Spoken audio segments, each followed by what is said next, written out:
Hey drummers, how's it going? It's Alex once again, bringing you some more fun for you drumming ideas. For this week's lesson, we're going to be stealing some ideas from Jeff Porcaro. I recently saw a video, I think my dad posted it on Facebook or something like that, of a track called Mushanga, like by the band Toto, with Jeff Porcaro, sort of explaining how he came about sort of playing this particular groove.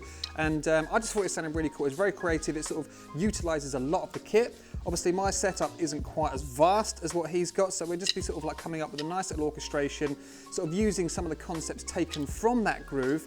I put together a nice little 4-bar sequence using like snare drum, high tom, floor tom, rim, hi-hat, obviously the kicks in there. We can pop a crash, we've got a nice little feel. I'm not playing exactly what he played here, I'm just sort of taking the sort of like the core idea from it.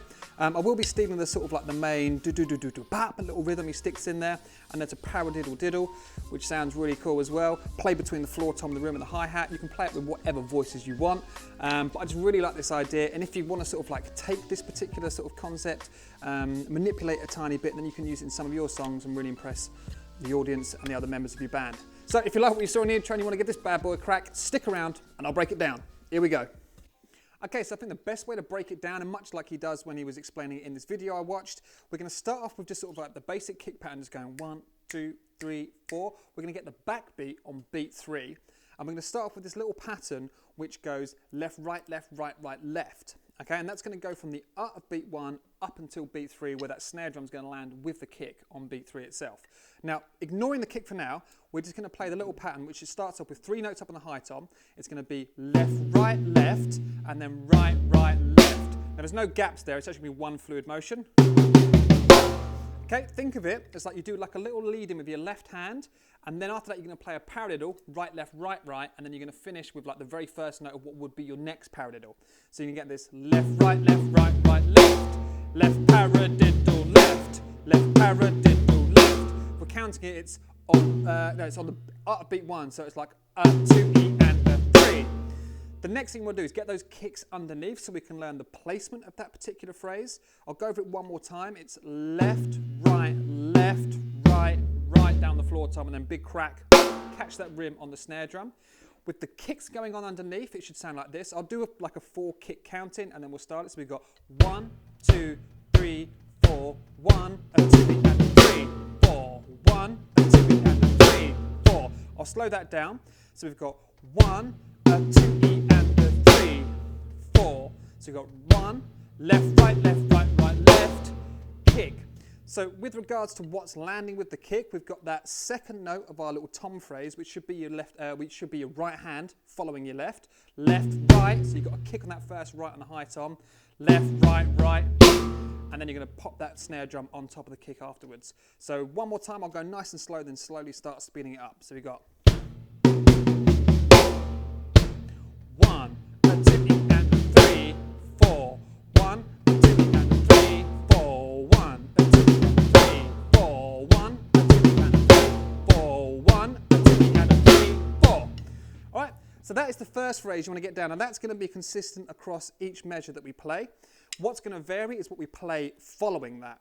So the first thing we're going to do, and this is going to be the same for measure 3 as well, is we're going to play from the end of beat 3. We're going to play a paradiddle diddle, which is right, left, left, and then we're going to carry it on. We're going to add an extra 2 notes, which will be another right, left, which will take us up to the E of beat 1 of the next measure. So from the end of beat 3, we play this 8-note pattern, which is going to spill over the bar line a tiny bit, which I think just adds to what makes this sound so cool. So let's just quickly look at the sticking for that and the voicing. So Jeff's sort of got, like I said, he's got loads of drums, so he's sort of chucking it all over the kit. For now, what I'm going to do is we're just going to sort of utilise the floor tom, the rim of the floor, and keep our left hand up on the hi-hat. So we're going to play the first note of our paradiddle diddle with the right hand on the floor tom, and then we're going to play the second note on the hi-hat. So that's going to be your first sort of single stroke part. So right, left. Then we're going to play the double strokes, which we're going to sort of move our right hand to the rim of the floor tom, right, without hitting the cymbal, right, left. And by this point, we're now into beat 1 of the next measure, and we're then going to play another right, left. So like I said, it spills over the bar line. Sticking wise, let's just sort of go through it as a nice little solid flowing pattern. So we've got right, left, right, left. 1, 2, 3, 4, 5, 6, 7, 8. Okay, so if I'm counting it, it'd be 3 and a 4 E and a 1 E. All right, now if we follow that on from the little pattern we played at the start with the bass drums underneath, it should sound like this.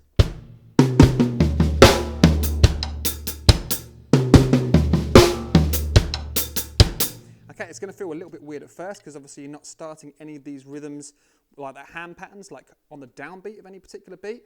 So it takes a little while to get used to, but when you do, it's going to start like flowing and sounding nice. A nice little practice tip, if you want to just sort of get the sticking down, just ignore moving your right hand to the rim, just play every note on the actual drum itself. So it will sound a bit like this.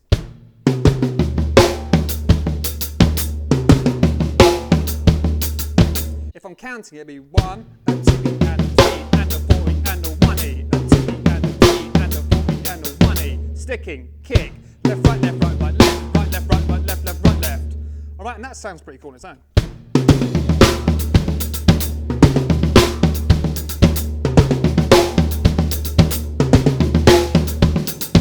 All right, keep that hi-hat nice and tight so you get that clean sort of sound coming out of it. And I'm not hitting it too hard. I am catching it on the edge just to get a bit more like out of it, if those sound effects make sense, but they will when you know what you're playing.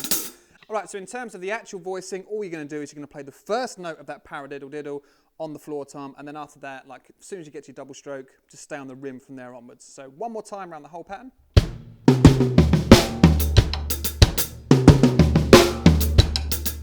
And just having that floor tom pop up on the end of beat 3 I think sounds quite cool. If you want, you can just play the whole thing on the rims.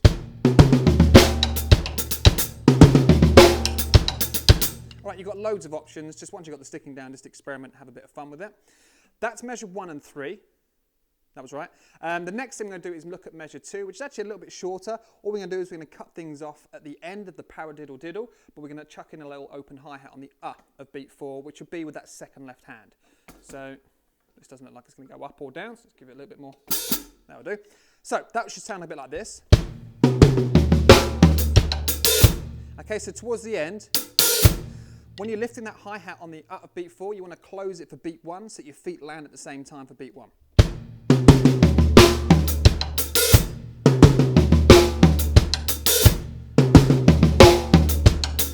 If I just go through the sticking, I'll try and call it out as I'm playing it. What I'm going to do, when I say feet, that's both my feet coming down for beat 1. So kick, left, right, left, right, right, left, right, left, right, right, left, left, feet. Left, right, left, right, right, left, right, left, right, right, left, left, feet. All right, and that sounds pretty cool. What I would do is then take that first idea, that measure 1 pattern we did, and then this one, and then just sort of go between the two. And that will sound a bit like this.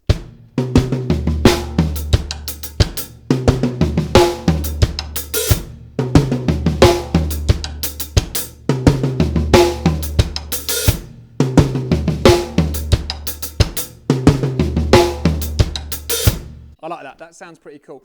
What we're going to do now, so measure 3 is the same as measure 1. For measure 4, we're just going to sort of like draw a conclusion to this nice little sequence by chucking a tiny little fill. It's got like a element of like a John Bonham triplet. I'll just go through what we're going to play for measure 4, which should sound like this. Again, we've got that kick, left, right, left, right, right, left. Now, just before we hit that 4th bass drum on beat 4, we're going to play, I think it's a 16th note triplet. We're going to play, it feels like a very sort of open flam.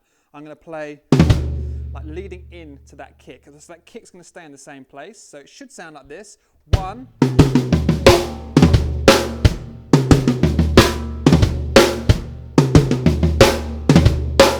All right, so the last bit I'm playing there.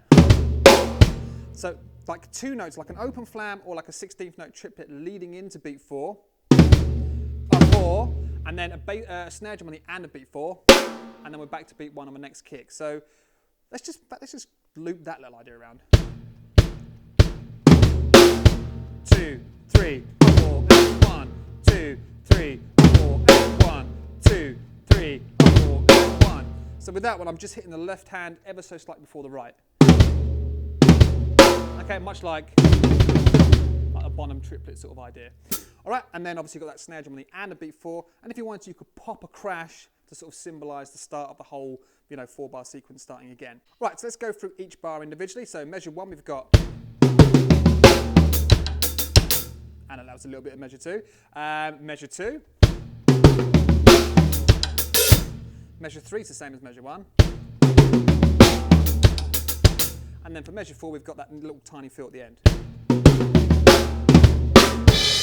And then we'll will pop a crash. What I'm going to do is I'm going to shut up, I'm just going to play through it, like relatively slowly so it's nice and easy to follow along with. So here we go.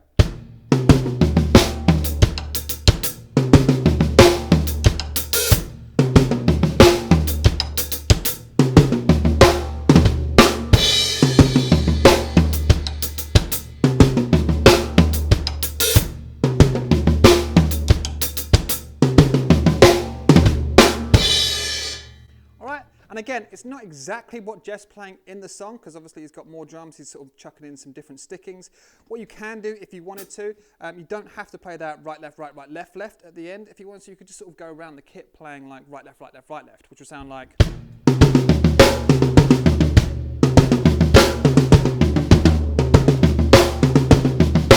You can do some cool little ideas with that, just playing around where you want to put the backbeat, which drums you want to use, what sticking patterns you want to use.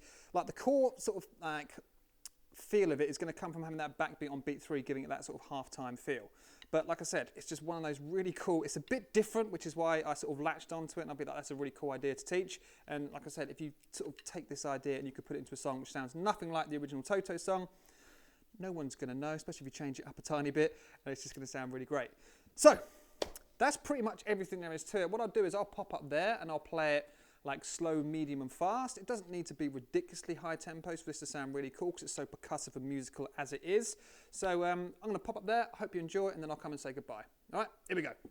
All right, let's go through nice and slow. I'm just going to go around twice because otherwise we'll be here for ages. So here we go. 1, 2, 3, 4.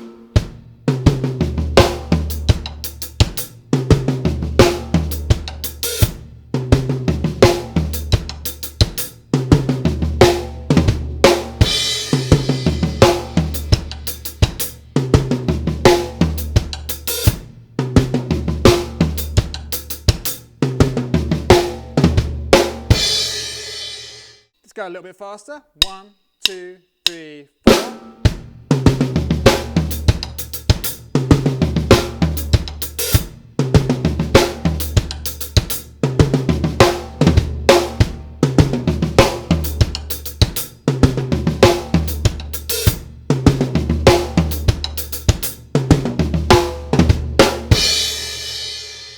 Fast. 1, 2, 3.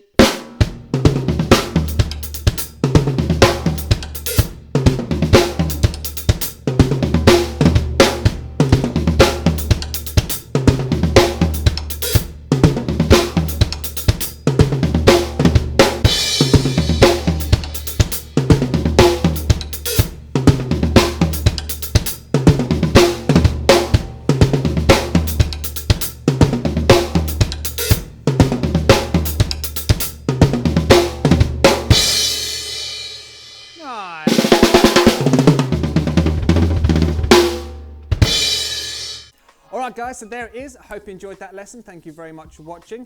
If you did like the video, hit that thumbs up button. If you're new to the channel, please consider subscribing, and if you want to be notified every time a new lesson comes out, slap that little bell icon and you'll get just that. Also, if you want to go a bit further, there's my website, alexribchesterdrums.com. Over there you'll find the sheet music for all these lessons if you don't want to sort of keep watching the video over and over again. And you can sign up to that if you want to go, a bit more in depth and get access to like tens of hours of more drum lessons. Like we've got the quick start guide for beginners, so if you're starting from scratch and you sort of want to sort of progressively build yourself up, that's the perfect sort of place to start. We've got loads of stuff for intermediate and advanced level players as well, and we're going through a lot of the songs from the Trinity Rock and Pop syllabus, so if you're working on your grades and you want to sort of have a little breakdown of some of the songs from that, we've got 4 songs from grade 1, 4 songs from grade 2, we're working through grade 3, but we'll eventually get through all of them, so they'll all be up there in a short amount of time. So, with all that said, take care, keep drumming, and I'll see you soon for some more fun free drumming ideas. All right, see you later. Bye.